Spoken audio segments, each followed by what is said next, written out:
Episode की शुरुआत होती है एक सीन से, जहाँ एक लड़का अपनी छोटी बहन को पीठ पर उठाए हुए कहीं जा रहा होता है और कहता है कि तुम्हें कुछ नहीं होगा, मैं तुम्हें बचाऊंगा, ये तुम्हारे बड़े भाई का वादा है। फिर सीन शिफ्ट होता है और हम देखते हैं तानजीरो को, जो अपने घर से शहर की ओर चारकोल बेचने जाने वाला होता है।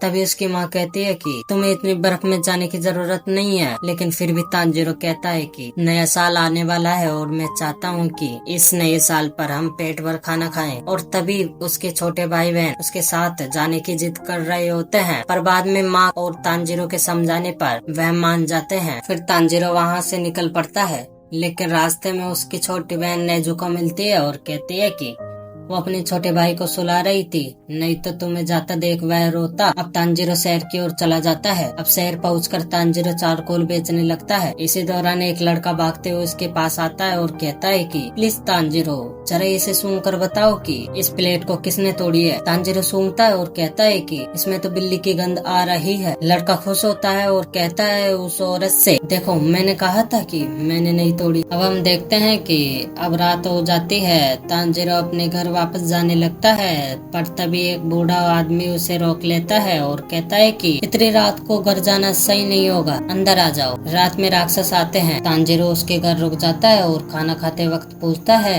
राक्षस क्या होता है। बूढ़ा आदमी कहता है कि रात में खून पीने वाले दानव जो इंसानों को खा जाते हैं। अगले सुबह होते ही तानजीरो अपने घर की ओर निकल जाता है। जैसे ही वो अपने घर के पास पहुँचता है, उसे खून की गंध आने आती है। वो भागता हुआ अंदर जाता है और देखता है कि उसकी सभी परिवार के लोग मर चुके होते हैं, सिर्फ नेजुको जिंदा होती है।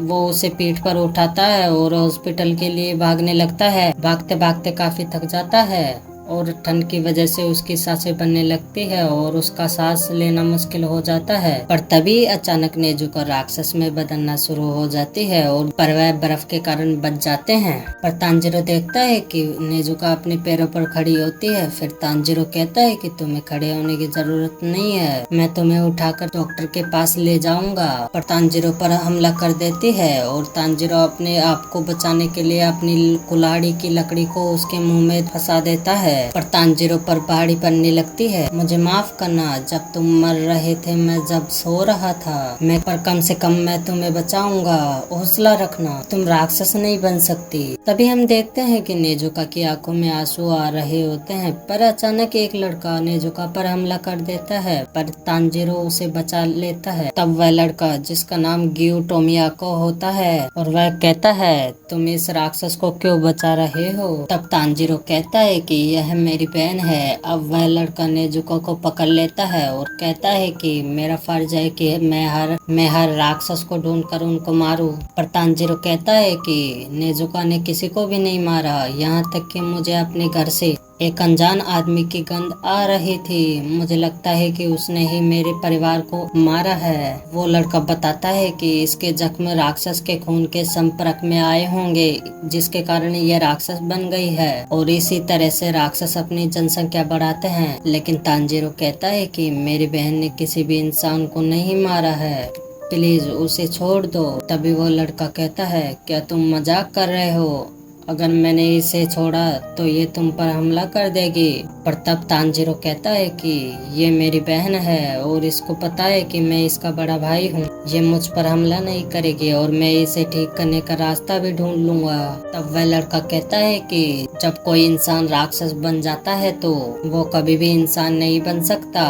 पर तानजीरो कहता है कि प्लीज इसे छोड़ दो, मैं कोई ना कोई रास्ता ढूंढ लूंगा, और उसके आगे गिड़गिड़ाने लगता है। तभी वह लड़का कहता है कि तुम इसे ठीक नहीं कर सकते, अगर मैंने इसे छोड़ा तो तुम भी राक्षस बन जाओगे, क्या तुम यही चाहते हो, और वैसे भी तुम बहुत कमजोर हो। हाँ, शायद राक्षसों के पास तुम्हारी बहन को ठीक करने का रास्ता, और वो ऐसा कभी भी नहीं करेंगे क्योंकि ताकतवर हमेशा कमजोरों पर राज करता है। तभी वह लड़का नेजुको पर हमला कर देता है, जिसे देखकर तानजीरो उस लड़के पर हमला कर देता है। पर वो लड़का तानजीरो के सिर पर मारकर उसे बेहोश कर देता है और तभी देखता है कि तांजीरो के पास उसकी कुल्हाड़ी नहीं होती है और तभी तांजीरो की कुल्हाड़ी उसके पास से गुजरकर पेड़ पर जा लगती है। तब वह लड़का तांजीरो की होशियारी देखकर उससे इम्प्रेस हो जाता है कि वो कैसे उसको चकमा देकर उसको उलझाए रखा और उसका प्लान तो और कुछ था। पर तभी नेजुका लड़के पर हमला कर देती है और तांजीरो की तरफ जाती है। तभी उस लड़के को लगता है कि तांजीरो पर हमला करने वाली है, पर वह अचानक देखता है कि तांजीरो को बचाने लगती है। अब एक तरफ नेजुका उस लड़के पर हमला करने वाली होती है और दूसरी तरफ वह लड़का सोचता है कि